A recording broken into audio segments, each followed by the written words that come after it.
खूबसूरत तो बहुत है लेकिन दिल लगाने के काबिल नहीं है। ये लाइन आपने सुनी होगी। ऐसा क्यों कहा जाता है? क्राइम की इस कहानी से एक खूबसूरत चेहरे के पीछे छिपा एक खूंखार चेहरा, रील का शौक और लग्जरी लाइफ की चाहत। सवाल यही है कि ये पूरी आखिर कैसे की जाएगी? और इसी सवाल का जवाब गोरखपुर के कैंट इलाके में मंगलवार की देर रात खुद सामने आ गया, जब सिंघाड़िया मॉडल शॉप के पास अचानक गोली चलने की खबर फैल गई और देखते ही देखते सड़क पर भीड़ लग गई। पेट में गोली लगने से एक युवक जमीन पर गिर चुका था और यह समझ नहीं आ रहा था कि आखिर जन्मदिन मनाने आई एक युवती के साथ ऐसा क्या हो गया कि मामला सीधे फायरिंग तक पहुंच गया। पुलिस रिकॉर्ड के मुताबिक हरपुर बुधहट इलाके की रहने वाली अंशिका सिंघाड़िया इलाके में किराए के मकान में रहा करती थी। परिवार से अलग सोशल मीडिया पर सक्रिय थी। इंस्टाग्राम पर हजारों फॉलोअर्स थे और सैकड़ों रील्स, महंगे कपड़े, नए फोन और घूमने फिरने की तस्वीरें उसकी प्रोफाइल पर लगातार दिखाई देती थी। हर दिन उसके स्टेटस अपडेट हुआ करते थे। कहीं किसी के साथ ट्रिप पर घूमने गई, कहीं कुछ मार्केट में शॉप करने गई, तो कहीं कुछ महंगी लग्जरी कोई फोन खरीदा, या फिर किसी थार के साथ, किसी बाइक पर, किसी और चीज पर। ये तमाम तरीके से उसके फोटोज आप उसकी रील आईडी पर या इंस्टाग्राम आईडी पर आप जाकर देख सकते हैं। मंगलवार को उसने अपना जन्मदिन मनाने के लिए 3-4 युवकों को बुलाया था और कार से मॉडल शॉप के पास पहुंची थी। वहीं दूसरी तरफ सूबा बाजार निवासी नर्सिंग होम के जो एक कर्मी हैं विशाल मिश्रा, वो भी अपने साथियों के साथ पहुंचा हुआ था। विशाल और अंशिका को लेकर कहा जा रहा है कि ये दोनों एक दूसरे को पहले से जानते थे और प्रेम संबंध था। इन दोनों के बीच किसी बात को लेकर बहस शुरू हुई। हमने कुछ मीडिया रिपोर्ट्स को खंगाला तो उसमें समझ आया कि इन दोनों के बीच बहस जो है इस बात से शुरू होती है कि विशाल जो है वो पहले से शादीशुदा बताया जा रहा है और उसकी पत्नी के साथ अंशिका की बातचीत हुआ करती थी, यानी पत्नी से बातें करती थी। बस इसी बात को लेकर कहासुनी इन दोनों में आगे बढ़ती है। पुलिस की शुरुआती जांच बताती है कि इसी दौरान अंशिका ने अपना तमंचा निकाला और गोली चला दिया। गोली विशाल को नहीं लगी बल्कि उसकी गाड़ी चला रहे खोड़ाबाड़ क्षेत्र के जंगल सिगड़ी बाईपास के निवासी अमिताभ निषाद के पेट में लगी थी। गोली लगते ही अफरा तफरी मच गई। अमिताभ को गंभीर हालत में मेडिकल कॉलेज ले जाया गया, बीआरडी मेडिकल कॉलेज। वहीं अंशिका और उसके साथी मौके से भागने लगे थे, लेकिन स्थानीय लोगों ने घेराबंदी कर ली और पुलिस को सूचना भेज दी। कैंट पुलिस मौके पर पहुंचती है और युवती समेत 2 लोगों को हिरासत में लिया जाता है। लेकिन अंकिता ने यहां भी कुछ प्लानिंग कर ली थी। अंकिता ने जैसे ही देखा कि स्थानीय लोग उसको घेरेंगे, कार में वो बैठ गई और खुद नाटक करने लगी, ऐसे कि जैसे वो बदहवाश हो चुकी है, बेहोश हो चुकी है। लोगों ने जब उसको जगाया तो वो नाटक करते हुए कहती रही कि मैं आई थी खुद को गोली मारने के लिए और गलती से गोली चल गई मेरे से। और गोली कैसे चली? छीना झपटी में। लेकिन अब बताया जा रहा है कि अंकिता ने यह सब जलसाजी रची थी।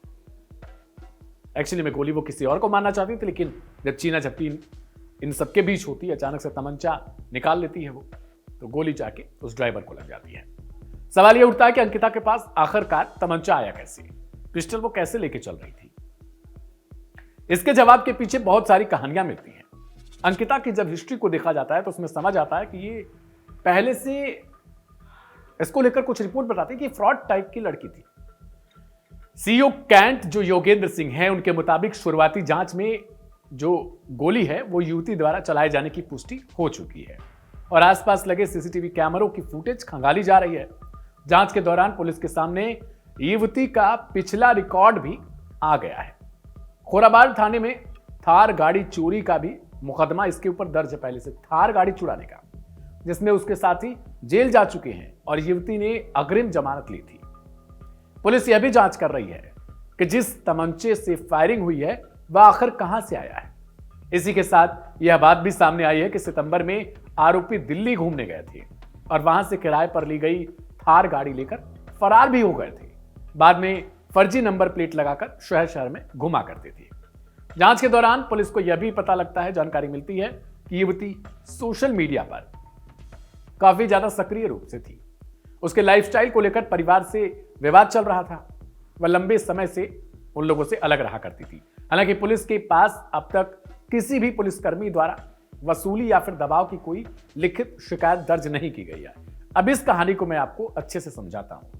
दरअसल अंकिता को लेकर यह भी कहा जा रहा है कि उसके पहले उसने कई पुलिस कर्मियों के साथ भी सबसे पहले दोस्ती की, उनसे प्यार का नाटक किया और फिर उनके वीडियोस बनाए और उन्हीं वीडियोस से वो उन पुलिस कर्मियों को भी ब्लैकमेल किया करती थी।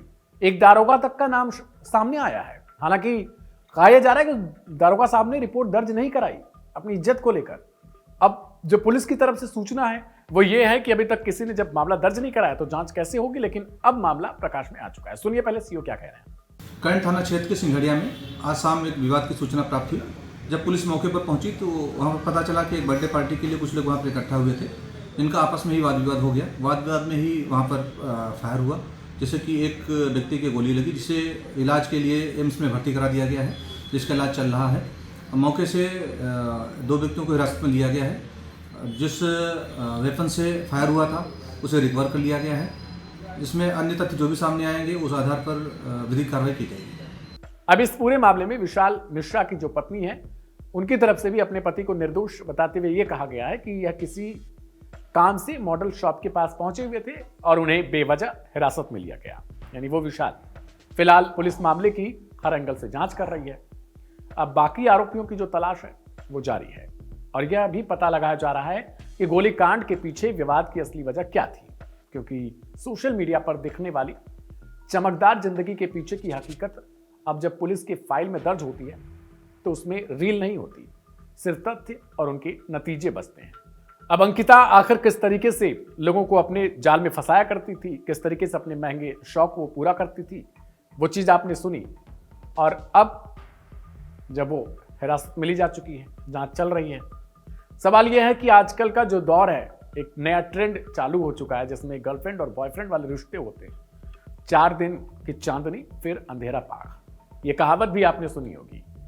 आजकल कपड़े की तरह इन्हें बदला जाता है और कुछ यही ट्रेंड अंशिका की लाइफस्टाइल में भी दिखाई दे रहा है। फिलहाल ये सब आरोप है, जांच के बाद पता चलेगा कि आखिर क्या कुछ है।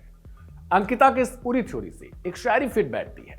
मुस्कान ओढ़े रखी थी, नियत में था जाल, रिश्तों को सीढ़ी बनाया, दौलत बना सवाल। जो भरोसे बेचकर खुद को ऊंचा समझ बैठी, जो भरोसे बेचकर खुद को ऊंचा समझ बैठी, वक्त ने बताया धोखे की उम्र होती है, कमाल नहीं बस काल। आज के क्राइम कथा में इतना ही। आगे कल 10 बजे फिर से मुलाकात होगी। तब तक के लिए शुक्रिया, धन्यवाद।